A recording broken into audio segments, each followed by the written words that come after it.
مضل له ومن يضلله فلا هادي له وأشهد أن لا إله إلا الله وحده لا شريك له وأشهد أن محمدا عبده ورسوله أما بعد فقد قال الله تعالى في القرآن الكريم يا أيها الذين آمنوا اتقوا الله حق تقاته ولا تموتن إلا وأنتم مسلمون وقال أيضا يا أيها الناس اتقوا ربكم الذي خلقكم من نفس واحدة وخلق منها زوجها وبث منهما رجالا كثيرا ونساء واتقوا الله الذي تساءلون به والأرحام إن الله كان عليكم رقيبا وقال عليه الصلاة والسلام إن أصدق الحديث كتاب الله وإن خير الهدي هدي محمد صلى الله عليه وسلم وشر الأمور محدثاتها وكل محدثة بدعة وكل بدعة ضلالة وكل ضلالة في النار.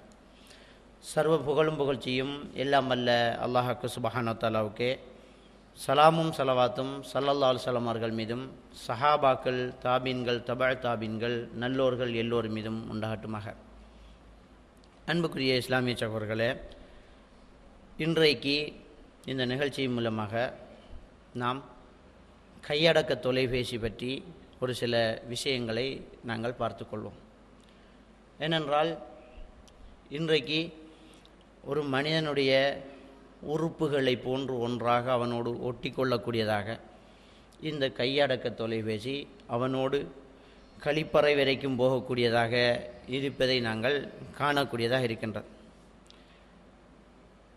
இந்த கையடக்க தொலைபேசி பற்றி நாங்கள் தெரிந்து கொள்ள வேண்டிய கடைப்பிடிக்க வேண்டிய பல ஒழுங்குகள் இருக்கின்றன. அதை பற்றி நாம் இன்ஷா அல்லாஹ் இன்று நாங்கள் பார்த்துக்கொள்வோம். ஒரு விடயத்தை நாங்கள் புரிந்து கொள்ள வேண்டும்.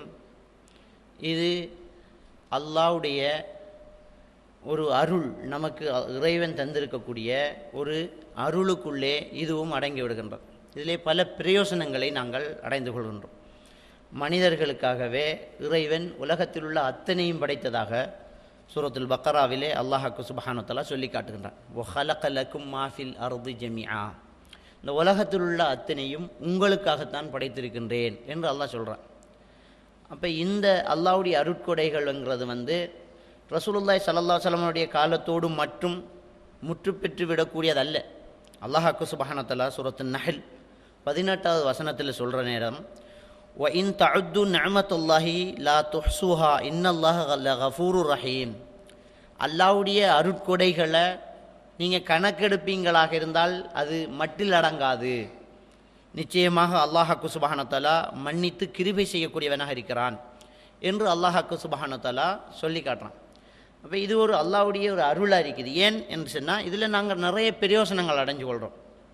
ஒருவருடைய மரண செய்தியை உடனடியாக தெரிந்து கொள்கிறோம். சவுதி அரேபியாவில் ஒருத்தர் மௌத்தா போகிறாரு, அடுத்த நிமிடமே இங்கே மனைவி இத்தா இருக்கக்கூடிய ஒரு சந்தர்ப்பத்தை, ஒரு மார்க்க சடங்கை நிறைவேற்றுறதுக்கு இது காரணமாக போகுது. அது மட்டும் இல்லை, ஒரு மரண செய்தியை உடனே அறிவிக்கிறப்படுறதுனால அந்த மையத்தை பார்க்கக்கூடியது, அதுக்கு தேவையான சேவைகளை செய்யக்கூடியதாக அது அடைந்து போகுது. ஒருத்தர் சோகம் இல்லாமல் போகுது, ஒரு கோல் எடுக்கிறாங்க, உடனே உதவி கிடைக்கக்கூடியதாக இருக்குது.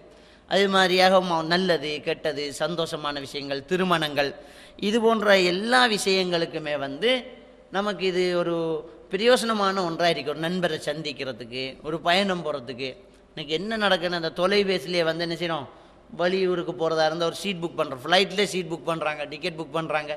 அப்போ இப்படி எல்லாத்துக்குமே ஒரு அருளாக இருக்கிறதை நாங்கள் பார்க்குறோம். அதே நேரத்தில் சூரத்துல் பக்கராவில் 211வது வசனத்தில் அல்லாஹ் சொல்கிற நேரத்தில் சொல்கிறான், ஒமை யுபத்தில் நிஅமத்துல்லாஹி மின் பஅதி மா ஜாஅத்து ஃபஇன்னல்லாஹ ஷதீதுல் இகாப். அல்லாஹ்வுடைய ஒரு அருள் உங்களுக்கு கிடைச்சி அதை யார் புரட்டி மாற்றி விடுகிறார்களோ, அதாவது புறக்கணித்து அதை தலைகீழாக புரட்டி எடுக்கிறாங்களோ அவர்களுக்கு கடுமையான தண்டனையும் உண்டு என்று அல்லாஹ்வுக்கு சுப்ஹானஹு வ தஆலா சொல்லி காட்டுறான். அப்போ மற்றைய கருவிகளை போல், மற்றைய சில கண்டுபிடிப்புகளை போல் இந்த செல்ஃபோனுங்கிறது நமக்கு இறைவனால் கிடைத்த ஒரு மிகப்பெரிய ஒரு அருளாக நாம் எடுக்கணும். அதை எப்போ நம்ம தவறாக யூஸ் பண்ணுறோமோ, அதை எப்படி நாங்கள் தவறுதலாக பயன்படுத்துறதுக்காக நாங்கள் எத்தனிக்கிறோமோ, அப்போ அல்லாஹ்வுடைய தண்டனை அதில் இருக்குது அப்படிங்கிறதை நாங்கள் தெளிவாக புரிஞ்சு கொள்ளணும். அடுத்தது, இந்த தொலைபேசி வச்சுக்கிட்டு இருக்கிற நம்ம ஒரு முக்கியமான ஒரு விஷயத்தை கையாளணும். என்னன்னு சொன்னால், பெருமானா ஸல்லல்லாஹு அலைஹி வஸல்லம் அவங்க சொல்லி காட்டுறாங்க, குல்லுக்கும் ராயின் வ குல்லுக்கும் மசூலின் அன் ரஅய்யத்திஹி. நீங்கள் ஒவ்வொருவரும் பொறுப்புதாரிகளாக நியமிக்கப்பட்டிருக்கிறீங்க. ஒவ்வொருத்தருக்கும் நமக்கு பொறுப்பு இருக்குது. உங்கள் ஒவ்வொருத்தரும் தன்னுடைய பொறுப்பு பற்றி நாளை மறுமையில் விசாரிக்கப்படுவீர்கள். அல் இமாமு ராயின் வ மசூலுன் அன் ரஅய்யத்திஹி. ஒரு தலைவராக இருக்கக்கூடியவர், அவர் ஒரு பொறுப்பில் இருக்கிறார். அவர் பிரஜைகள் பற்றி நாளை மறுமையில் விசாரிக்கப்படுவார். ஒரு ரஜுலு ராயின் ஃபி அஹ்லிஹி வ ஹுவ மசூலுன் அன் ரஅய்யத்திஹி. ஒரு ஆம்பளை தன்னுடைய குடும்பத்தில் பொறுப்புதாரியாக இருப்பார். ஒரு குடும்பத்தை நிர்வகிக்கக்கூடிய ஒரு கணவன், அவர் தன்னுடைய குடும்பத்தை பற்றி விசாரிக்கப்படுவார். ஒல் மர்அத்து ராயியா ஃபி பைத்தி சௌஜிஹா. ஒரு பெண்ணு தன்னுடைய கணவனுடைய வீட்டுக்கு பொறுப்பாக இருப்பா. அவ ஒ மஸ்ஊலத்துன் அன் ரஅய்யத்திஹா, அதை பற்றி விசாரிக்கப்படுவா. ஒல் ஹாதிமு ராயின் ஃபி மாலி சய்யிதிஹி. ஒரு வேலை செய்யக்கூடிய ஒருத்தர் ஒரு கூலியால் தன்னுடைய பொஸ்ஸிக்கு, அது எஜமானனுக்கு கட்டுப்பட்டு வாழ்கிறார். அவருடைய சில பொறுப்புகள் அவர் பொறுப்பாக இருக்கிறதுனால அவர் ஓ மசூலுன் அன் ரஅய்யத்தி, அது பற்றி நாளை மறுமையில் விசாரிக்கப்படுவார். இப்படி ரசூலுல்லாஹி ஸல்லல்லாஹு அலைஹி வஸல்லம் அவங்க சொல்லிக்கிட்டே போனாங்க. அப்போ ஒவ்வொருத்தருக்கும் நமக்கு பொறுப்பு இருக்குது. அப்போ நம்ம நம்முடைய பொறுப்புகளை யாரெல்லாம் இருக்கிறாங்க, அவர்களெல்லாம் எப்படி நடந்துக்கிறாங்கங்கிறத நாங்கள் பார்க்கணும். இப்போ நம்ம செல்ஃபோனை எந்த அளவுக்கு நாங்கள் பயன்படுத்துகிறோம்னு சொன்னால், ஒரு வீட்டில் 6 பேர் இருந்தால் 7 செல்ஃபோன் இருக்கும். ஒவ்வொருத்தரும் வீட்டுக்கு கொண்டு வரது கொண்டு, கையில் கொண்டு வரது கொண்டு, வீட்டில் இருக்கிறது கொண்டு, இன்னும் சொல்ல போனால் அந்த மொபிட்டலுக்கு கொண்டு, டயலாக்கு கொண்டு, இப்படி ஒவ்வொன்றுக்கும் ஒவ்வொன்றுன்னு சொல்லி ஒருத்தர்கிட்டயே 2-3 ஃபோனு, அல்லது ஒரு ஃபோன்லேயே 2-3 சிம்மு, இப்படி பயன்படுத்தக்கூடியதாக இருக்குது. இப்போ நாங்கள் கேட்டால் வேண்டி கொடுக்குறோம். ஒரு பிள்ளை முட்டாசி வேண்டி கேட்டால் வேண்டி கொடுக்குற மாதிரி நம்ம வீட்டில் இருக்கக்கூடிய பொம்பளை பிள்ளைகள் பருவ வயசை அடைஞ்சது குமரு பிள்ளைன்னு பார்க்காம ஒவ்வொரு பிள்ளைக்கும் ஒவ்வொரு ஃபோனு அப்படின்னு நாங்கள் கொடுத்து வச்சுக்கிறோம். அப்போ இதில் அல்லாஹ் நம்மிடத்தில் ஒரு கேள்வி கேட்க போகிறான். நீங்கள் ஒவ்வொருத்தரும் பொறுப்புதாரிகள், நாளை மறுமையில் உங்கள் பொறுப்புகளை பற்றி விசாரிக்கப்பட போகிறீங்க. இந்த ஃபோனில் நல்ல விஷயங்களும் இருக்குது தான். ஆனால் இந்த ஃபோனுங்கிறது என்ன? ஃபோனுங்கிறது என்னன்னு சொன்னால், அடுத்தவரோடு பேசுவதற்கு பயன்படுத்துறது ஃபோனு. இன்றைக்கி ஃபோனுக்கு விளம்பரம் எப்படி பயன்படுத்தப்படுதுன்னு சொன்னால், இதில் டெலிஃபோனும் பேசலாம்ங்கிற மாதிரி அதுக்கு விளம்பரம். அந்த அளவுக்கு ஸ்பெஷலிட்டி மற்றதில் தான் கூடுதலாக இருக்குது. இதில் ஃபோனும் பேசலாம், இதில் நீங்கள் அடுத்தவங்களோட பேசவும் செய்யலாம் அப்படிங்கிற மாதிரி விளம்பரம். அந்த அவ்வளவு அதில் கேமரா, அதில் வீடியோ, அதில் இன்டர்நெட்டு, அதில் திருச்சி, இப்படி அதில் எல்லா ஸ்பெஷல்ஸும் அதில் இருக்குது. அந்த அளவுக்கு இருக்கக்கூடிய ஃபோனை தான் இன்றைக்கு பயன்படுத்துகிறோம் நம்ம. அப்போ நம்ம இதை வாங்கி கொடுக்குறோமே, நம்முடைய பிள்ளைகள் இதில் என்னத்தை பேசுது, யாரோடு பேசுது. ஏன்னா கதவு பூட்டியிருந்தாலும் ஒருத்தர் உள்ளுக்கு வர்ற ஒரு வழி இந்த செல்ஃபோனில் இருக்கிற அந்த கவரேஜ் வழி தான். ஏன் பெருமானா ஸல்லல்லாஹு அலைஹி வஸல்லம் அவங்க சொல்கிறாங்க, லா யஹ்லுவன்ன ரஜுலன் பி இம்ராத்தின் இல்லா கான சாலிதஹுமா ஷைத்தான். ஒரு ஆம்பளை ஒரு பொம்பளை தனித்திருப்பாங்கன்றா 3வது ஷைத்தானை தான் இருப்பாங்கன்றாங்க. தனிச்சிருக்காதீங்கன்னாங்க ரசூலுல்லாஹி ஸல்லல்லாஹு அலைஹி வஸல்லம் அவங்க. ஒரு ஆணும் பெண்ணும் தனித்திருக்காதீர்கள், இருந்த 3வது ஷைத்தான் தான். நீங்கள் எப்படித்தான் பழகினாலும் 3வதாக என்ன செய்ய போகிறான்? ஷைத்தான் உட்கார போகிறான். இப்போ இன்றைக்கு செல்ஃபோனுங்கிற இது வந்ததுக்கு பின்னால் என்ன நடக்க போகுதுன்னு சொன்னால், ஒரு பொம்பளை 1000 பேருக்குள்ளே இருந்துட்டு ஒரு ஆம்பளையோட தனிச்சிருக்கலாமா இல்லையா? உம்மோட மடியில் படுத்துக்கு ஒரு ஆம்பளையோட தனிச்சிருக்கலாமா இல்லையா? யாரும் கண்டுபிடிக்க முடியாது. எந்த அளவுக்குன்னு சொன்னால், இன்றைக்கு செல்ஃபோனில் என்ன ஸ்பெஷல் வந்திருக்குது, ஒரு ஆம்பளை பேசுனா அடுத்த ஃபோனுக்கு பொம்பளை குரலில் போடுற மாதிரி அதில் சாஃப்ட்வேர் வந்திருக்குது. நம்ம ஃபோன் எடுத்தால் அங்கே யார் ஃபோனை தூக்குறாங்களோ அவங்களுக்கு ஒரு பொம்பளை கதைக்கிற மாதிரி இதில் ஏற்பாடு செஞ்சிடலாம். அங்கே ஒரு ஆம்பளை கதைக்கிற மாதிரி ஒரு பொம்பளை ஏற்பாடு செஞ்சிடலாம். அங்கே ஒரு வயசான ஒரு ஆள் கதைக்கிற மாதிரி, ஒரு சின்ன பிள்ளை கதைக்கிற மாதிரி, இவ்வளோ ஸ்பெஷல் அந்த ஃபோனில் இருக்குது. அப்போ அந்த ஃபோனை எடுத்து வாப்பாவே தூக்குவார். வாப்பா கிட்ட கேப்பா, என்னுடைய கேர்ள் ஃப்ரெண்ட் இருக்கிறாங்களான்னு, பொம்பளை மாதிரி இருக்கும். அவர் என்ன செய்ய போகிறாரு, மகளை கூப்பிட்டு இந்தம்மா அவங்க கிளாஸ்மேட் பேசுறது, ஒரு பொம்பளை பிள்ளை பேசுறதுன்னு கொடுத்துருவார்.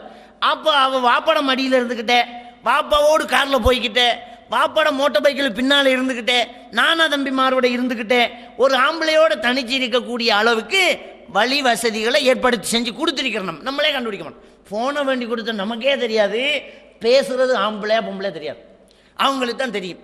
அப்போ ஒரு ஆணும் பெண்ணும் தனித்திருந்தா 3வது ஷைத்தான். என்ன நடக்கக்கூடிய, என்ன நடக்க மாட்டா சொல்லுங்க பார்க்கலாம்.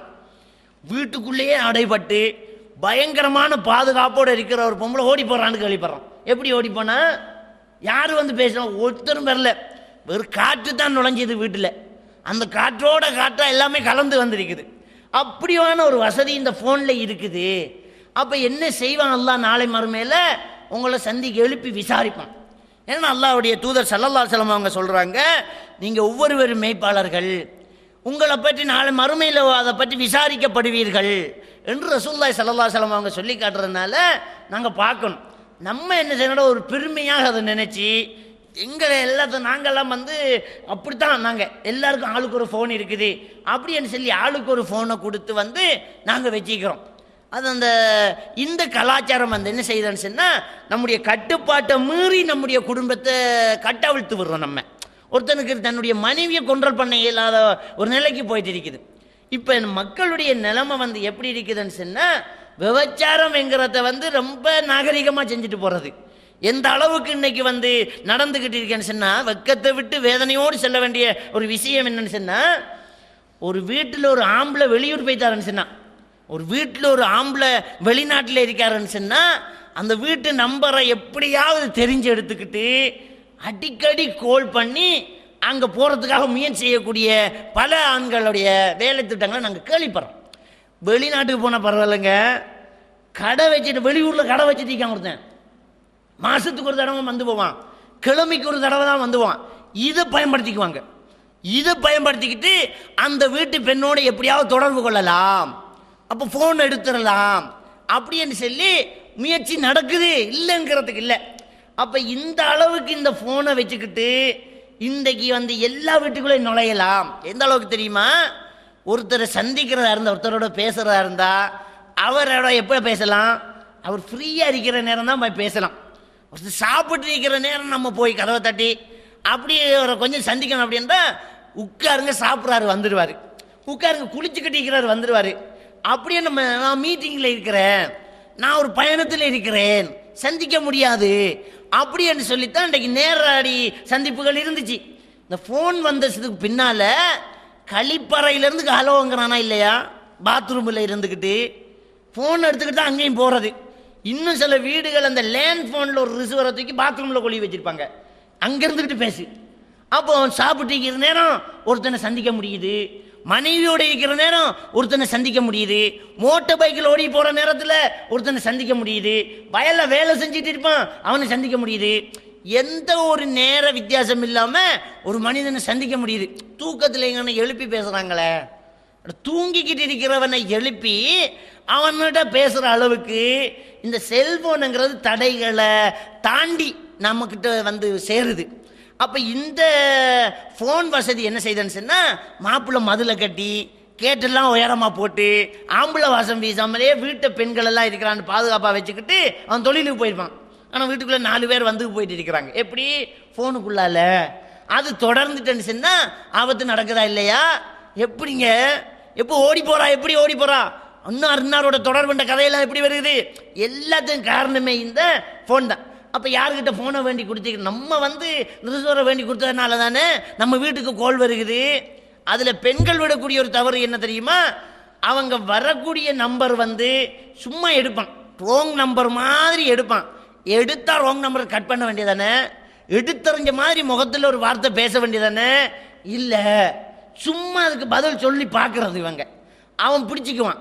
இவ குலைந்து பேசுறத பார்த்தாலே அவன் பிடிச்சிக்குவான். இதில் முயற்சி செஞ்சிடலாம், இன்னொரு தடவை கோல் போட்டுடலாம் அப்படின்னு அவன் தான் ஊர்ஜிதப்படுத்துறது தான் நடக்குது. அப்போ எடுத்தா போல யாரா நீ, இங்கே வீட்டுக்கு கோல் இருக்கிற யாரா நீ நாய் அப்படின்னு கேட்டு வைக்க தெரியாதா? இல்லை, நீங்கள் யாரு அப்படிங்கிறது இல்லையே, இது இவருடைய வீடு இல்லையே, நீங்கள் நினைக்கிறாள் இல்லையே நான் அப்படின்னு சொல்லியே இழுக்கும் போது அவன் விளைஞ்சிக்குவான். இந்த 4 இழுத்து அடுத்தது வளைஞ்சிடும் அப்படின்னு அவனுக்கு தெரிஞ்சு போகுது. அப்போ இந்த ஒரு விஷயத்தில் நம்மகிட்ட கேள்வி எனக்கு இருக்குது.